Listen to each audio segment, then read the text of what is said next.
Every small step brings you closer to your biggest goal.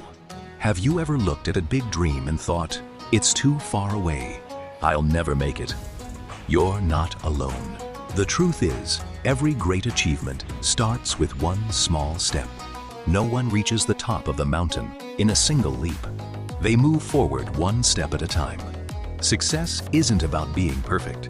It's about being consistent. Even if you improve by just 1% every day, those small improvements add up over time. Think about a seed. It doesn't become a giant tree overnight. It grows little by little, day after day. Your dreams work the same way. Every book you read, every skill you learn, every challenge you face, and every mistake you overcome makes you stronger. There will be days when you feel tired. There will be moments when you want to quit. That's normal. But remember, progress is still progress, no matter how small it seems.